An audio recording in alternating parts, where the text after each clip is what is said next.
Right, I'd like to welcome everybody, both those who are online, those who are here in person. It's always nice to have people in person. I think it's a lovely opportunity doing things online, and we can reach a much wider area, increase our footprint, but there's also no substitute sometimes for just having people in the room. So thank you very much. Thank you very much for coming. This is, at the moment, the second last of the Labour Study Seminar series to be held this year. The series is held by the Neil Agate Labour Studies Unit in partnership with Sociology and with the Economics and Economic History Department. We're funded by the Friedrich Ebert Stiftung. We're very grateful for their South African office providing ongoing funds and support and interest for this program. We also generate, subsequent to this, a video of the talk, an edited video. So that's another way we can increase the impact. It's our pleasure today to have Laura Alfers, who's a NALSU associate, who is also director of the Social Protection Program at WIEGO. That's Women in Informal Employment, Globalizing and Organizing, here to launch her, can I say latest? Yeah. Latest book. Prof. Mike Rogan, who contributed a chapter, is also in the audience. So thank you, Mike, for rocking up. The book, for those of you who are interested, you can get it online. So in the advert, we have a link for the open access volume. All chapters are available. And this book, Laura will tell you more about it, but brings together a whole wide range of studies looking at questions around, is it possible in a context where people are talking about the need for a new social contract to find ways to rethink the social contract and to find ways to actually think more carefully about informal workers and the informal sector, which is where most of the global workforce is. I think we also need to face the fact that even existing social contracts that cover formal sector workers are not doing a great job.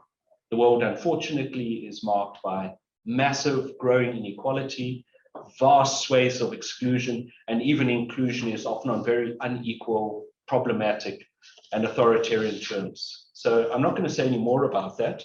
The book is Social Contracts and Informal Workers in the Global South. Laura, as one of the three editors, will say more things. So Laura will present for half an hour to 45 minutes. Then we'll take questions, we'll have some discussion. We'll usually take a bunch of questions. This discussion is, of course, also open to the people that are online. And after that, when we wrap up, for those who are here, there will be some food. Unfortunately, for people online, we could film it, we could show you. So thank you again. Oh, and by the way, I'm Professor Lucien van der Walt. I'm the director of NALSU. All right. Thank you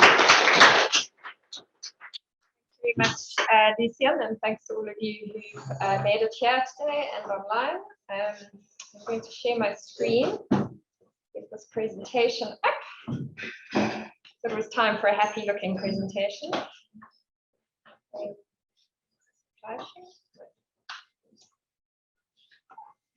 Right, so as Lucien said, I'm one of three editors of this book. The other two editors, unfortunately, are not here today.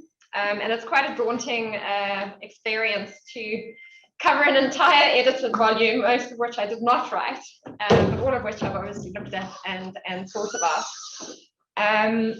Really, the book draws on the experiences within the WIEGO network. So I do want to just talk a little bit about WIEGO. We're a global network made up of membership-based organizations of workers in the informal economy from around the world. You know, our focus is both a think tank and a social movement. So we function as both. And it is to improve the working conditions of workers, particularly women, particularly in the most vulnerable forms of employment, improve their working conditions and incomes through research, advocacy, and support to organizing. And this book was really an opportunity to get a lot of my colleagues to write up the latest work that they are doing. So in a way, what this volume is, it points forward to where we're looking, to where our work is going over the next 5 to 10 years, I would say. Public warning, I'm not a social contract theorist. That is the job of Sophie Plagerson, one of the other editors. So if you're going to ask me any crazy questions about social contract theory, I might have to pass you on. But we'll see how it goes. I'm going to just start off with the basics. Who are informal workers? What is a social contract? How have theories of social contract evolved? And then move on to a discussion of some of the themes that come out of the book. And end with a discussion of, where we would like to see things head, what an ideal social contract might look like for workers in the informal economy. So who are these informal workers who make up 60% of workers globally, according to the latest ILO statistics? They are workers without labor and social protections provided through work. Right? So that is the definition of an informal worker. But the informal economy is heterogeneous, right? It's not just one group of workers who all do the same thing, right? We have informal wage workers, so people who work for others. There is an employment relationship, it's just not contractualized, and there's no protections provided through that. And that happens in both the formal and informal sectors. So you can have casualized labor workers working for formal firms, for example. But you can also have informal wage workers who are working for informal firms that are not registered with the state. You can get informal wage workers in households. So domestic workers, for example, who are not registered for the unemployment insurance fund or do not have a contract with their employers would be informal workers, wage workers in households, okay? So we're talking about a different group of workers dominated by women. And then we also have a large group of workers who are self-employed workers in the informal economy. Many of these are self-employed on their own account. We call them own account workers. They're not employing anybody else. They work for themselves. This is the lady selling sweeties on the side of the road, the waste picker, recycling stuff and selling it on in a value chain. A subcontracted worker even sitting at home, she's officially declared self-employed, even though she might have a relationship through the firm. It's not an employment relationship, so self-employed. And this group of workers really are the ones who challenge our current policy and legal frameworks that regulate labor and employment conditions and workers' rights, because most of the world's frameworks for doing that are based on an employment relationship, right? The employer has a responsibility. If you're self-employed, how do you do that, right? If somebody doesn't have an employer, but they're really poor and they can't pay for their own protections, how do they get protections? How do we extend protections to this group? And this is not an insignificant amount of people. 44% of workers globally and over 70% in low-income countries are self-employed informal workers, right? So this is a not insignificant group of workers, and it's a group of workers who have been ignored for a very long time by sort of mainstream frameworks. And it's this group in which we find a lot of vulnerable women workers in particular, and it's this group which WIEGO really focuses on thinking about and supporting. So what is a social contract? Probably at its most sort of basic level, it's an explicit or implicit agreement between the state and citizens and workers defining rights and obligations, right? This is a sort of basic definition of a social contract. The social contract is a central concept in Western political theory for understanding and justifying a society's legal, political, and economic structures. Why do we all agree to obey the state?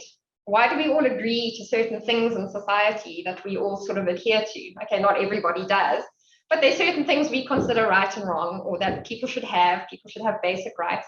How do we as a society come to an agreement on that and adhere to that and build institutions around that? That is really what a social contract is about, and it's what we mean when we talk about a social contract. It is a concept that has evolved over time. So it sort of began, back with classical applications with philosophers such as Hobbes, Locke, and Rousseau, basically sort of pushing it back against the idea that the monarchy had a divine right to just rule over society. That's how societies kind of came about. There was a monarch, God gave him power, and everybody just obeyed. And they were saying, well, it's not actually. How the origins of social cooperation are about more than that. It's a rational agreement between equals who give up some of their rights to a sovereign power in exchange for the benefits we get for living in a society. Okay, so that was very much the idea of the classical social contract theorists. And really, yeah, it came from this idea we need to understand social cooperation, and also what is the basis for government power if it isn't the divine right of the monarchy? Like, what explains the way we come together? Modern applications were then a shift again away from less concerned with political obligation, which is what the classical theorists were concerned with, and based more on principles of justice. So describing the social contract more as a fair collective agreement among free and equal people. And this is where the philosopher John Rawls in the 1970s comes in. For them, it wasn't about fighting back against the idea of the divine power of the monarchy. The modern state was a given to him. But he was more concerned with how we describe what is a fair and just social contract, and under what conditions is a fair and just social contract created. How do we get there? And for him, it's, you know, the social contract theory is not just about explaining power, it's about how people in diverse societies can come together to negotiate a set of just economic, social, and political institutions. So very much a big thread around justice. We then also get critical applications coming out of sort of critical race theory, also feminist theory. The social contract, and this was very much about highlighting the fact that the social contracts that exist are often very unfair. How institutions have kind of taken up ideas about what is agreed upon in society, often discriminates against women, and it discriminates against people of color, and it discriminates against, you know, people who are immigrants, and all sorts of things that we often hear about in sort of intersectional analyses these days. Carol Pateman's The Sexual Contracts, for example, was a very strong feminist critique of the social contract, just showing how the what we accept as the social contract was very much built on, you know, sort of unfair assumptions about women and where their place in society. So really showing that social contracts can be as much about exclusion as they can be about inclusion. And so that's where social contract theory becomes useful, is it because it helps us analyze the way these assumptions are encoded within our institutions. And then we also have a set of contemporary applications of social contract theory. And here really the emphasis has been beyond national government and state institutions, that actually social contracts occur in a web of relationships. It's not just about citizens and the government or workers and labor or whatever. It can be about engaging with power at multiple levels and in multiple ways, and contracts are constantly negotiated amongst all of us and with different stakeholders. So it's not just like, it's less state-centric, that we can have social contracts that kind of go beyond the state and multiple levels of the state and so on. So I think it's important just to have an overview of how social contracts, the idea of what is a social contract has changed. And I think we draw in this book particularly on the modern, critical, and contemporary views. And I think we have quite a mixture of chapters which sort of draw on those definitions of the social contract. Throughout, we did have a bit of a talk about, you know, why would we apply social contract theory, which is such a Western type of theory, to contexts where we're working with high informality in countries of the global South. You know, does it even apply? But I think that there are ways in which using social contract theory can help us to expose what is wrong in the way that the critical theorists do, but also help us to envisage what an ideal would be, right? Actually, this is what we want. And so that was one of the aims of this book. Which gets me to why this book and why now. Even before COVID, we work a lot with international institutions in sort of advocating for the rights of workers in the informal economy. And even before COVID, there were a lot of sloganeering going around saying we need a new social contract, right? From the International Labour Organization to the World Bank, everybody's pushing we need a new social contract. Often this was driven by what was called the changing nature of work, right? We have the fourth industrial revolution coming, we're having digitization, the robots are coming, people are losing their jobs are being casualized in large parts of the global north. suddenly informality wasn't just a global south problem for poor countries. Informality has become a problem in the global north too. 20%, I think it's 20%, Mike can correct me, of employment in developed countries is informal. So that's a lot, that's a fifth of employment. So, you know, the employment relationship is breaking down in the global north, and suddenly everybody's paying attention to this, which allows informality a space in as well, right? It's not just a global south problem. So it's an opportunity, I guess, for us to rethink what work means and how that fits into a kind of social contract that's more inclusive. Often, the way in which the idea of the social contract has been operationalized by global institutions has been around the extension of social protection alone. And I'll talk more about why that is a problem later as we get into the themes. And the third point is that we hear a lot about it, and I say this because it's sloganeering, but what does it actually mean? Like, what does it mean to create a new social contract which includes informal workers? Who are the contractors? You know, who are the stakeholders in this? What should the substance of the contract be? Like, what are we actually talking about? Can this be informed by the currently existing struggles of workers in the informal economy? Can they have a say in what this social contract for them is actually like? And then, as I mentioned, moving beyond the domination contract, which the critical theorists tend to focus on, and saying, well, what is it? What is the ideal contract we could be struggling for? You know, can we give that some meat to those bones and talk about it in more substantive ways? So I think those are the basics. So what were a few of the? I'm going to go through a few of the emergent themes, which I think is actually the most interesting part of the book, before going on to the sort of future. The first theme that emerged was really the need to problematize the state. So especially within sort of classical and even modern social contract theories, the state is often seen to be a neutral, benevolent, consistent arbiter for fairness, right? The state is what will help us make everything fair. But for many informal workers, their only interaction with the state is negative, punitive, and deeply unfair. So the problem for informal workers is not just that they don't have any protections, it's that they are actively harassed by governments on a regular basis. And often this harassment comes from the local level of government, particularly if you're a street vendor or a waste picker. The work is seen as illegal, it's seen as undesirable, informal workers are seen as undesirable. We've all heard about city cleanup campaigns across Africa. When we're beautifying a city, usually what it means is we're sweeping some street vendors out of their workplaces, right? So it's not just that informal workers lack protection, they are often actively harassed.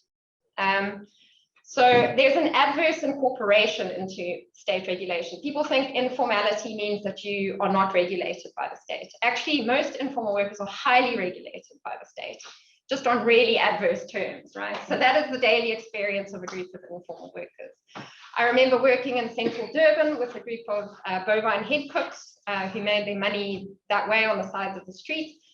A local government official came along and said, paying business licenses to the local government. Local government official came along and said, I need to collect all of your licenses, give them to me. Went away and then sent the Metro police officers in to do a license inspection.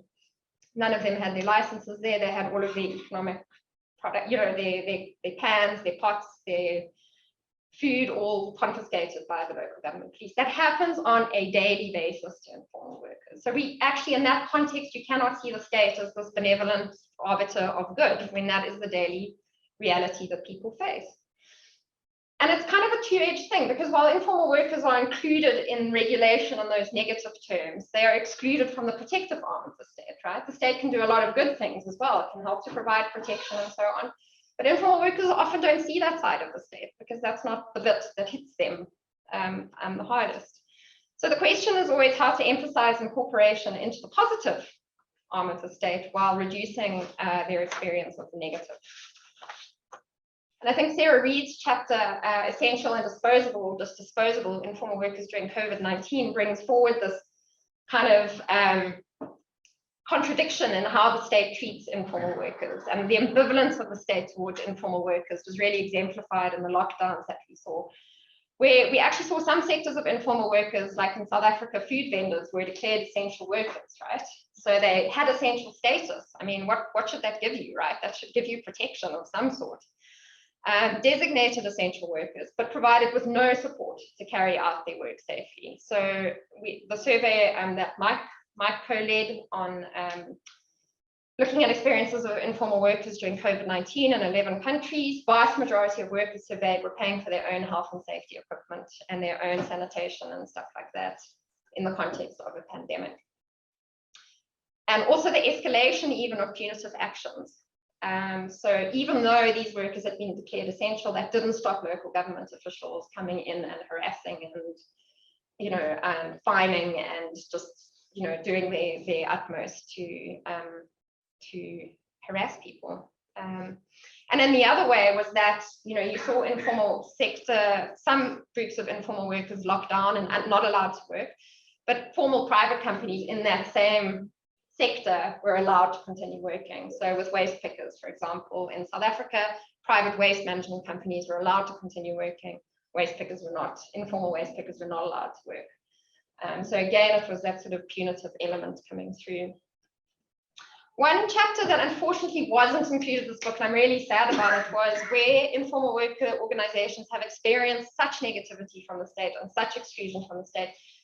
They've actually gone outside of the state to build their social contracts, right? So we're talking about this web, this more sort of contemporary definition of the social contract. And we have a really good example in Johannesburg. The African Reclaimers Organization have been pushed out of waste management by the Johannesburg municipality in favor of a private company. And so they've said, great, well, we're going to develop contracts with neighborhoods. So they've started developing a contract to get the waste from neighborhood watch groups, from private companies, from blocks of flats, and so on. And that is how they are building their contract, is beyond, outside of the state, and with these other organizations. Unfortunately, that chapter wasn't completed at the time, but I think it's a good example of the creativity that happens in the face of this. The second point, and quite related to that first point, is the need to disaggregate the state as the guarantor of rights. So despite the ambivalence of the state and the sort of negative arm being the most prominent, many organizations of informal workers continue to struggle for access to protections through the state. They do see the state as something that can provide protection and as something that they need to struggle for.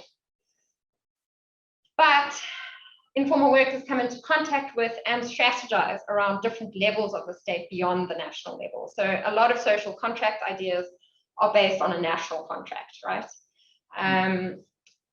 But the level of the state that is the most immediate concern, or might actually be the most strategic for a group of informal workers, may differ according to their sector or occupation. So if we think again of South Africa, a domestic worker who works in a private home, she is more likely to gain protections from the national government, right, through Department of Labour regulation and so on. But if you are an urban informal worker working in public space, if you're a street vendor or a waste picker or somebody pushing stuff along the street, a porter of some kind, it's actually the municipality that is the level of the state that is most important to you. They are the ones who are going to have the most direct impact on your life.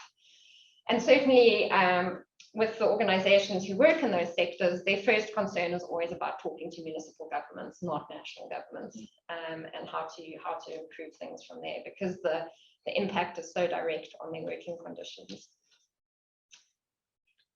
But at another level, Marlies van Brumsen's chapter takes us to the transnational level. So she looks at, Marlies is a lawyer, she runs our law program, and she looks at transnational social contracts, the recognition and inclusion of home workers. So she's actually arguing that for this particular group of workers, and she's looking particularly at home workers and global garment supply chains, that actually we may need to think at the transnational level, that the national level isn't enough. So home workers are usually the bottom of supply chains. So you'll have a global brand sitting in Europe who will subcontract to one company, which will subcontract to another country, which will subcontract and subcontract. And the last person in that chain is usually a woman who, for various reasons, is not going to find work in a factory where the stitching or the final making of the garment is completed. She'll be doing it from her own home, or maybe from the home of somebody else, probably in India, Bangladesh, Pakistan, or Southeast Asia, and getting paid on a piece rate basis, right? So she only gets paid for what she stitches and the amount of time, and obviously all of the costs and risks of that would have in previous times gone onto employer go down to her, and she sits at the bottom of this value chain. This group of workers were particularly badly hit during COVID because global brands cancelled their orders. And even if the women had produced what they had been asked to produce, they were not paid for what they had been done. And I think Mike showed that that group of workers had actually, their incomes had been the most decimated during COVID. And the global brands refused to pay any kind of compensation for this, right? So that's how abusive the relationship can be. The problem is as well is that in this context, capital, the global brands, are globalized. They exist at a global level. National level labor law is not going to be able to hold them to account for those abuses. Labor law exists at the national level. These guys are sitting in Europe. They're so far removed from the Bangladeshi home worker that they can, they can just get away with it. No, there is no possibility for holding them to account. But Marlies argues that through using human rights law, it is possible to make those connections. Human rights law can operate transnationally, whereas labor law is limited to the national level. Human rights law moves beyond the employee to the worker, so you don't need to have an employment relationship in order for protection to be recognized. It can move beyond that to anybody who works. And it opens up collective bargaining to other actors, right? So it shows how both social movements, in this chapter, she looks at how social movements, NGOs, and trade unions have been involved in a process with the European Union to develop a legal framework which is seeking to hold global corporations to account for labor violations in host countries. So change is happening, but in this case, it's happening at a transnational level, and it has to happen at a transnational level, because what happens is if a host country tries to hold those corporations to account, they just skip to the next country, right? And then they skip to the next country, and they skip to the next country. So unless you have something that's bigger than the national level, you're not going to be able to enforce any kind of protections. So this is another interesting example of where social contracts are being thought of at different levels.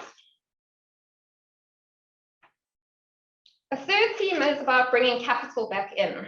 So this was a really important theme for us, particularly because of the emphasis on social protection within the global discussions on the social contract. So we know, and I've already said, the self-employed informal workers make up 44% of all workers globally, 70% of workers in low-income countries. With such high self-employment, is there even a role for capital in a new social contract for informal workers? Some argue no. And this is particularly argued quite strongly by the World Bank in relation to the provision of social protection. They say there's no employers anymore, right? So, and we've got to accept this. Everybody's just self-employed now. And that's probably the way things are going to go for the future.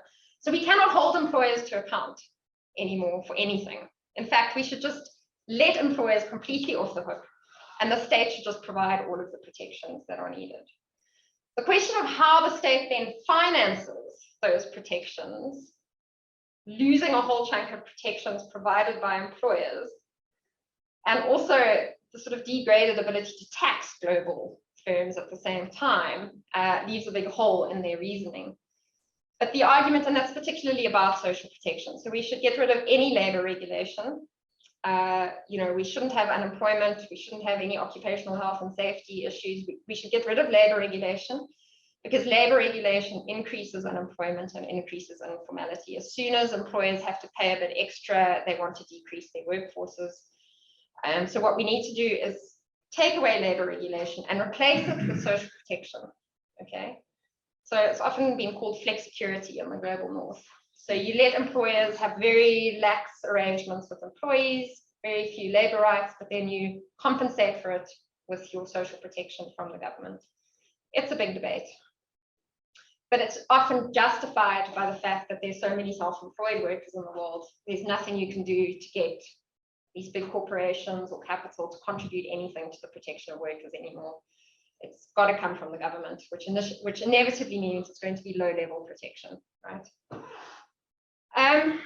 But we argue that actually that's not necessarily the case. Self-employed workers often have a relationship with capital, and I think Marty Chen's chapter on the self-employed really brings this out. It's just not an employment relationship, but they do have a relationship with capital as buyers, as distributors, as suppliers, and as contractors. Is there no way to be leveraging those types of economic relationships to ensure that we can fund and finance protections more adequately? And I think we also want to emphasize, in the social contract discussions, it tends to focus, especially this World Bank one I've talked about, on saying everything is about the state and the citizens and the state and workers, and then just removing capital from the equation, like employers and capital don't have anything to do with this. And we want to say actually economic power is a really important part of the analysis, even when we're talking about self-employment. And we have to think creatively about how that economic power is held to account, even when people are self-employed. So that was a point we want to make, and actually quite a few of the chapters are really about trying to illustrate that point through case studies. So Taylor Cass-Talbot writes a really interesting chapter on waste pickers, and so waste recyclers, people who you may see going through garbage, either on landfills or on the street, picking up recyclable materials and selling them on to whoever will pay for them. There's a new plastics legislation that is coming up around the world called, well, it's not just plastics, but it is about reducing plastic pollution. It's called extended producer responsibility legislation, where manufacturers become responsible for the end life of their products, right? So you produce a lot of plastic, it's your job to recycle that plastic, you as the manufacturer. So what this does is it potentially establishes a link to corporations for waste reclaimers who do the work of the recycling, right? If it's their job to recycle and these guys are already doing that job, that creates a path, it creates a link between the waste pickers and the corporations. Extended producer responsibility legislation is usually designed with an environmental lens and not a worker lens. So organizations of waste pickers around the world under the banner of Global REC, which is the global network of informal recyclers, is trying to ensure that within these discussions, a worker lens is put in. Because there are both threats and opportunities from extended producer responsibility legislation for workers. The threats is that, if it is controlled too much by the big corporations, small informal workers are going to be excluded from doing the job. There's going to be a demand for formalization, and only formal businesses will be able to do the work, and you'll get people's work being, you'll get the informal recyclers cut out the chain. But as I said, there are opportunities, right? We're starting to see a direct link between corporations and waste pickers. So Global REC in 2021 released recommendations for the integration of informal workers into EPR legislation. And that included some financing for worker protection. So trying to hold these manufacturing firms to account for at least basic occupational health and safety, and potentially also some financing of social protection. So I think that's quite an interesting example, kind of a compliment as well to Marlisa's chapter about holding global brands accounts to account using transnational labor law, but just from another sector, right? And that's what's important here. That's why it's important not to see the informal economy as one unit, right? We actually have to realize these workers work in sectoral chains. And it's by looking at those sectors and the economic relationships in which these workers are embedded, where we can actually start to see possibilities for protection. Another chapter speaks more to the new sort of digital work that we're hearing all about. Saloni Hiriyo from India looks at informal workers harnessing the power of digital platforms in India. So we've often heard about platform work, right? The Uber, these kind of work that relies on a digital platform. which is really disrupting existing informal sectors. And so she's looking at domestic work. You may have heard of Sweep South as well in South Africa. That's the domestic worker platform. You know, you can order your domestic worker online just like you order an Uber driver. That's called platformization of work. And it is disrupting work relationships all over the world. There's a discourse driven by the global north that, you know, this is not decent work and it's casualizing work and it's reducing rights. I think it's still to be seen what it's actually doing in countries with high informality anyway, you know, whether it's actually that. But anyway, Saloni works for an organization called the Self-Employed Women's Association in India. They are a trade union of 2 million self-employed women workers based on Gandhian principles. And one of their original ideas was that, you know, if you're going to have a union, you need to have a cooperative thing as well. You can't have a union without supporting livelihoods of self-employed workers at the same time. And through that, they've created an enormous federation of cooperatives working across multiple spheres.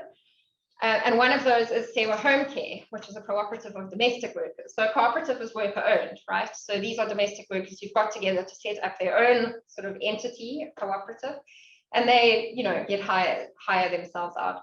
What they are experimenting with now is, well, how can we use a digital platform to increase our reach and scope? Like, can we actually cooperativize the digital platform?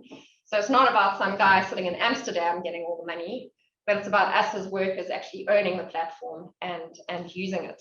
And so they're thinking through this. It's not a full-blown experiment, but there are some reflections. And she highlights some key problems. Self-government is easy when something is small and localized, so cooperatives are self-governed. But platforms aim to reach scale. So if you're aiming to reach scale, inevitably that creates tensions around self-government. So having to resolve how they would manage self-government and scale and self-government. Financing, a cooperative which uses a platform will never have the same amount of investment in it as a normal platform, which have huge amounts of venture capital behind them, like Uber and all of those. A self-owned platform of domestic workers is just never going to get the same investment. So how do they compete if they don't have that investment? And then, as she says, cooperatives will always seek positive social externalities. They will care about their responsibilities to the people who work in the cooperative, because that's part of the nature of what a cooperative should be. Standard platforms like Uber, I think, will not, right? They just don't. So that does mean, again, there's an issue of eroding their financial viability. So this is some of the thinking that's going on in Sewa about, you know, how we can maybe use this platformization. So many things to think through, I think. And then a final element on this is the new statistical category that's come out of the International Labour Organization called the dependent contractor. So 25 years ago, there was no national data on the size and shape of the informal economy. And WIEGO worked together with the International Labour Organization to develop statistical categories that could go into national labour force surveys, and we would then be able to get data on informal workers around the world. And now I think over 100 countries have data on informal workers. They've now, I think in 2019, approved a new statistical category of dependent contractor, which is really meant to clarify the blurry boundary between the self-employed and the employed, right? So, and this is particularly for contractors. So if you're an Uber driver and the only way you get work is through Uber, you are dependent on Uber for your contract work, right? So it's about saying you're not an independent contractor, you're not self-employed, because you are dependent on that single economic unit for all the work you get. You should be classified as a dependent contractor. So it's meant to cover workers like that. It's also meant to cover some home workers, for example, who only have one contractor from whom they get work. Now this is a statistical definition. It's meant to give us better data on who are these dependent contractors. It's certainly going to help us to understand what's happening with platformization and all of that to a certain extent. How this will translate into policy and legal debates is going to be really interesting though. And the ILO is still putting out the guidelines on this. So we're not going to have data for quite a while. But once we do start getting data, debates are going to rise, because just like with informal workers, groups of workers will take the data and say, well, this is who we are, we need protection, or whatever. And there's quite a lot of debate, because one group of people will say a dependent contractor is still just a disguised employee, right? These people should have the same rights as employees. In fact, they should be classified as employees. We shouldn't be classifying them as anything else. Whereas another group will say, yeah, but this is an opportunity to get us one step closer to accountability by these sort of corporations or brands or whatever. So I think it isn't yet, and Francoise's chapter kind of denotes that this is a debate that is still to come. She's talking mainly about the statistical category in this, but she points out that depending on the context, it could lead to an upgrading of workers' rights, or it could lead to a downgrading of workers' rights. And I think it's going to be interesting to see where that goes. And then just two more themes. The social contract is a process, right? It's not a single thing, as my father would say. It's a process, not an event.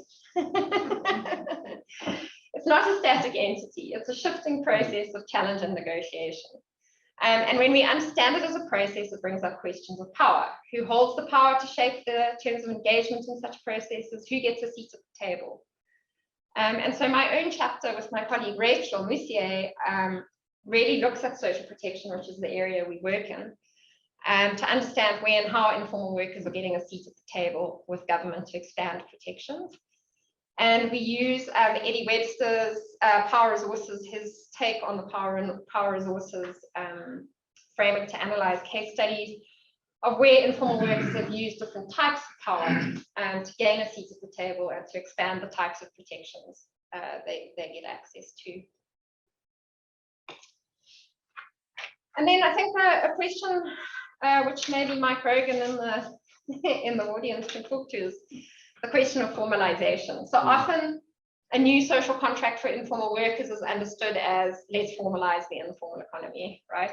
And I think whether that is a good or a bad thing very much depends on the type of formalization we're talking about. Is it with compliance with formal rules and regulations that are not well suited to the economic realities of workers in the informal economy, which is very often the case?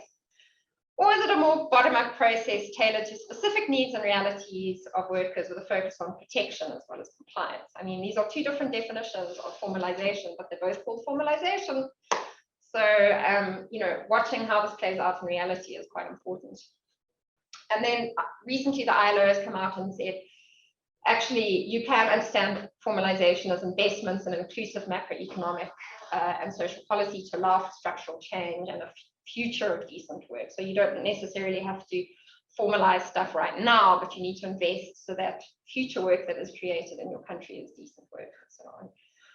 So these are all different definitions of formalization. I think one of the things we really want to be careful of is the type of formalization, which is often the go-to quick fix from governments, which is let's tax the informal sector, because it's a gold mine that isn't taxed.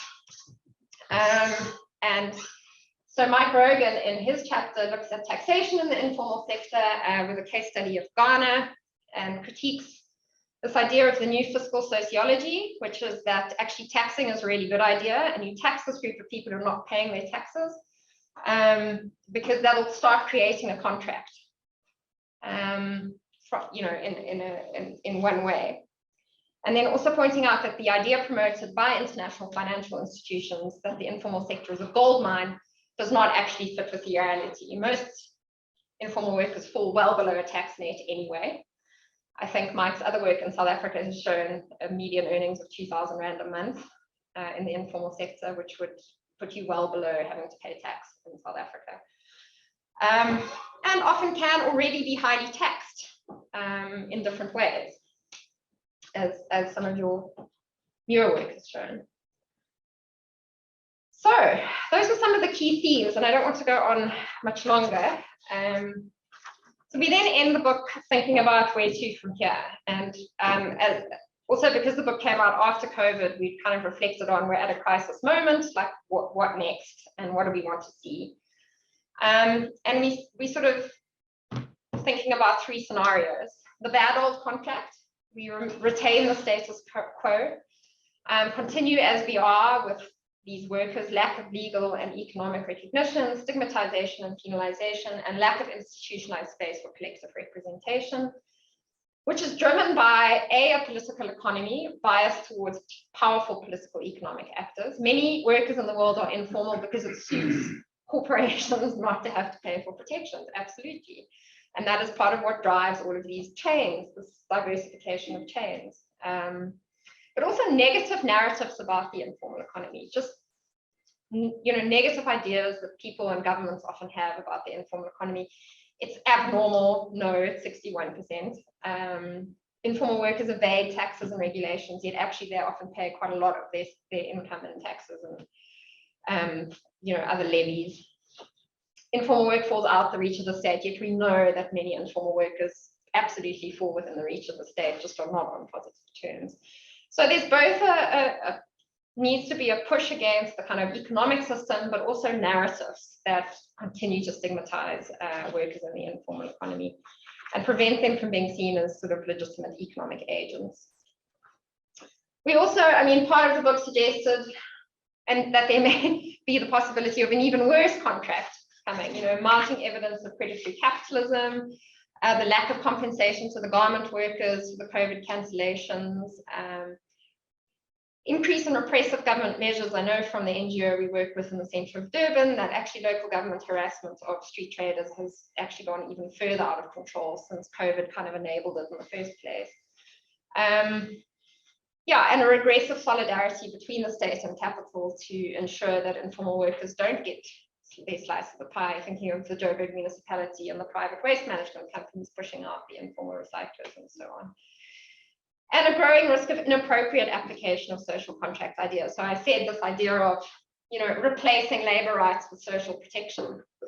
That is the answer to how we deal with informality. Unfavorable formalization focused on registration, taxation, and so on. These are also all come under the idea of the social contract, so we need to be able to fight against those ideas. And then more hopefully we end with the idea of what we call the better new contract, which I won't go into lots of detail about, but really the substance is about recognition of informal workers as workers, legitimate economic agents, and everything that comes with that. Part of the problem with informal work, particularly women's informal work, is that it's seen as like women's work, how women keep the household together, not as work that requires protection like other work, like mine work or factory work. Appropriate and fair laws and policies, and inclusive spaces for dialogue so that informal workers, collectives can come together. And then we lay out necessary actors, so who are the stakeholders, necessary processes and necessary changes. And I won't go too much into those, but just to say that the book does outline a sort of more hopeful future as well, based on on these case studies that have come out. So it really isn't a story of gloom and doom. It is also a story of hope and a vision for a better future. So thank you. I'll end it there.